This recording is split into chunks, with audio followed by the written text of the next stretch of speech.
Halo kawan-kawan, welcome back to my channel. Nah, kali ini kita balik lagi bersama Muhammad Lutfi Faisal di channel Tulen, tugas kuliah online. Nah, di tugas kuliah online ini kita kembali lagi ke MK yang kemarin tentang kewirausahaan Islam yang sekarang membahas tentang EUMKM. Apa sih EUMKM tersebut? Nah, EUMKM di sini adalah aplikasi pemasaran produk UMKM berbasis Android sebagai strategi peningkatan perekonomian di Indonesia. Nah, UMKM ini biasanya itu sebagai wadah untuk para UMKM yang ada di Indonesia, kawan-kawan.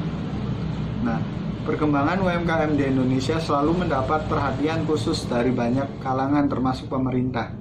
Pasalnya, peran dan andil UMKM dalam perekonomian nasional terbilang strategis, terbilang sangat umum. Jadi UMKM ini sudah banyak di Indonesia. Nah,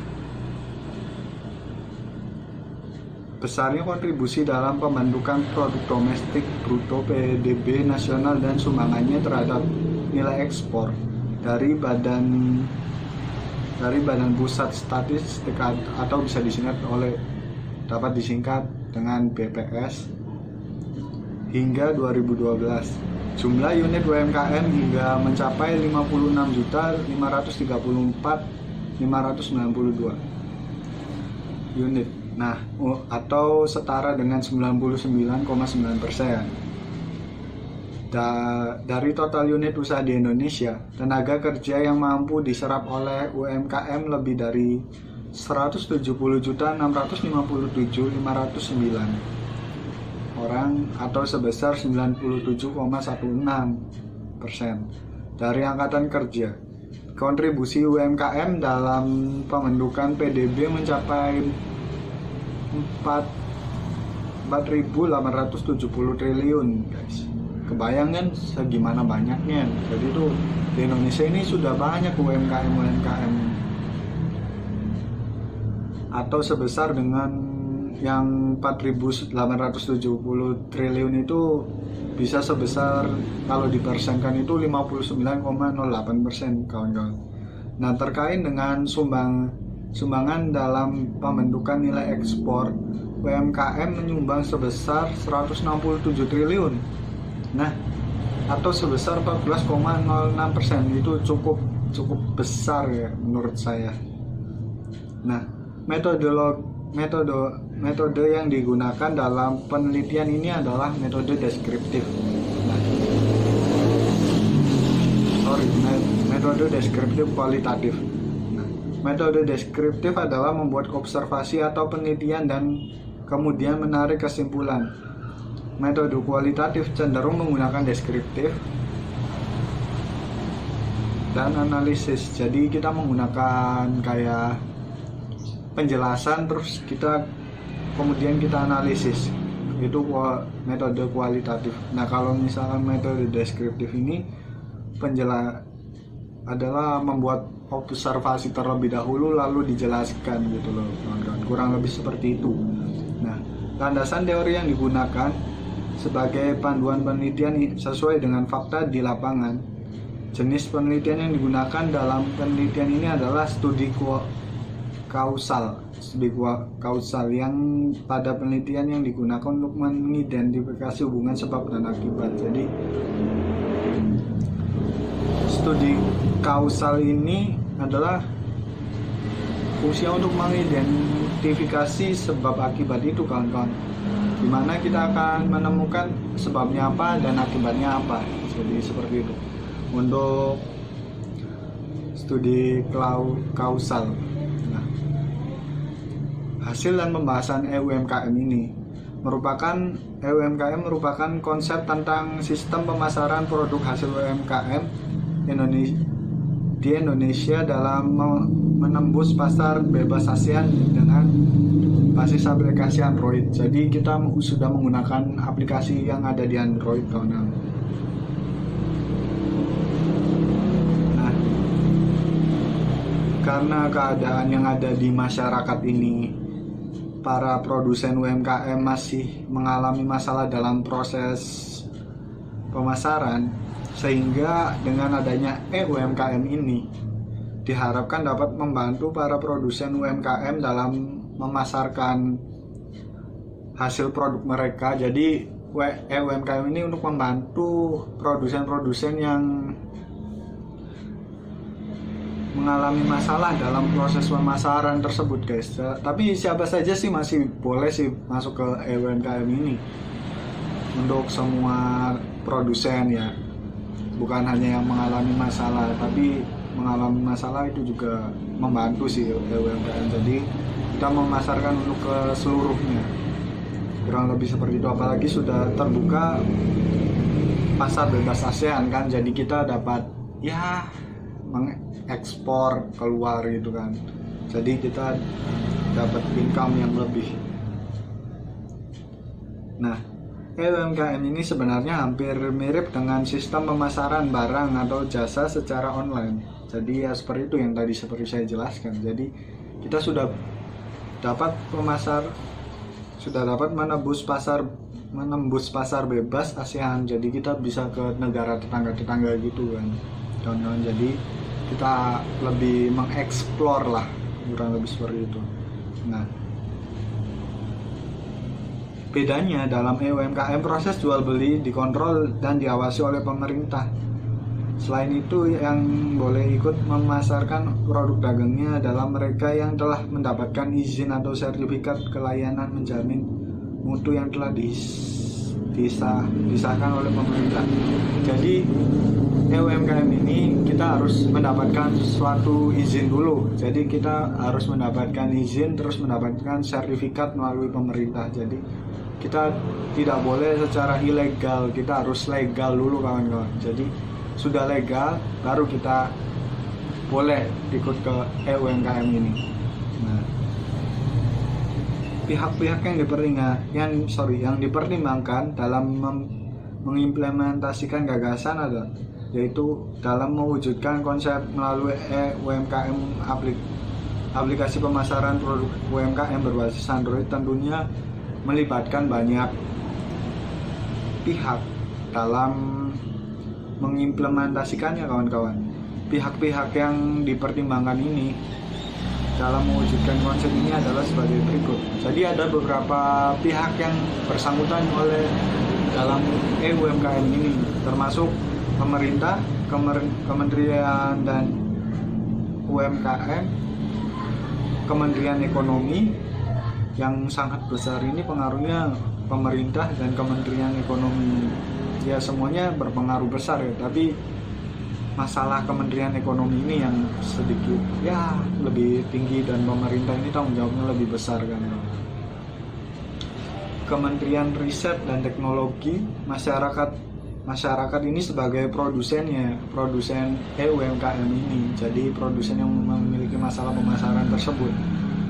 Nah, perusahaan jasa pengiriman barang, nah ini kurir-kurir yang seperti ya yang itu ya, jadi sangat berjasa bagi UMKM ini.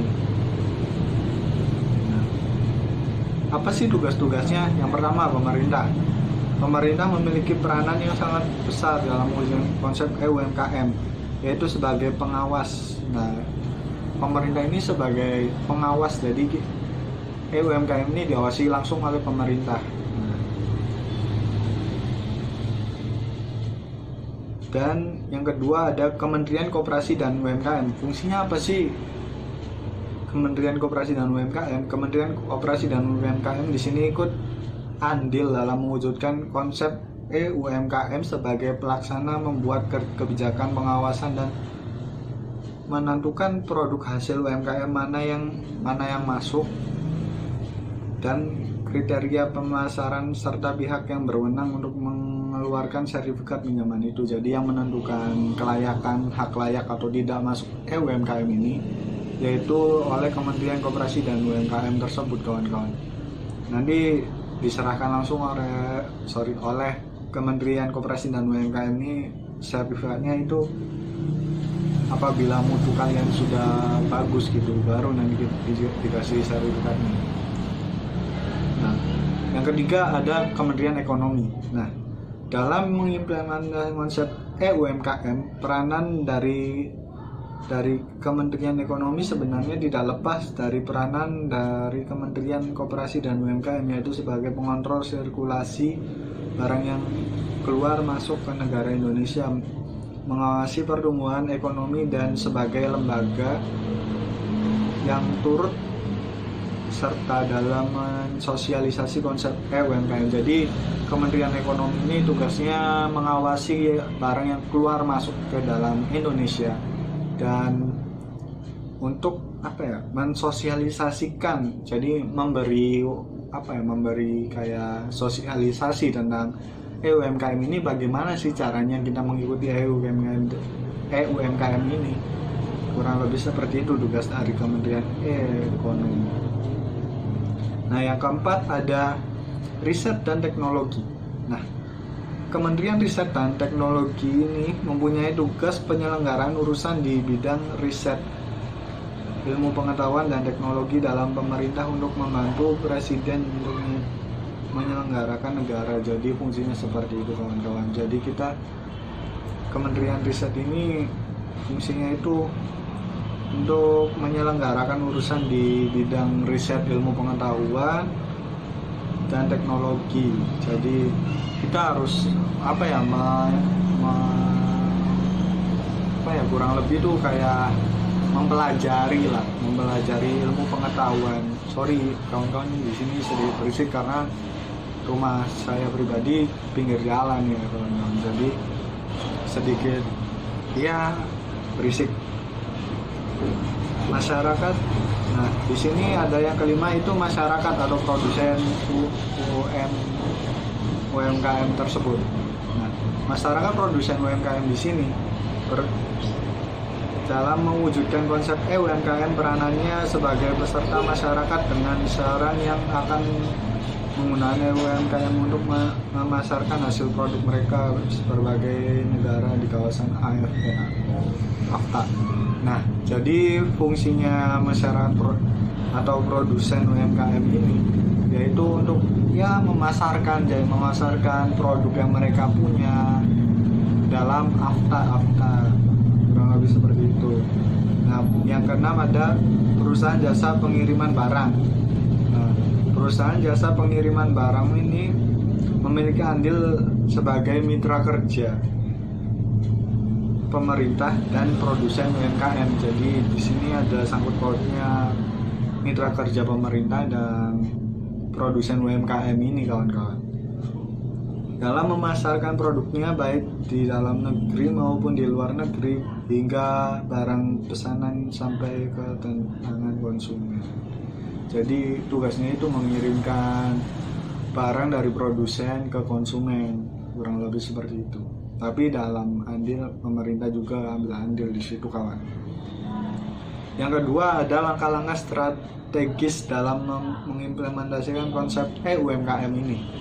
Nah, strategi yang harus dilakukan untuk mengimplementasikan konsep UMKM dengan menggunakan beberapa langkah penelitian dan sosialisasi.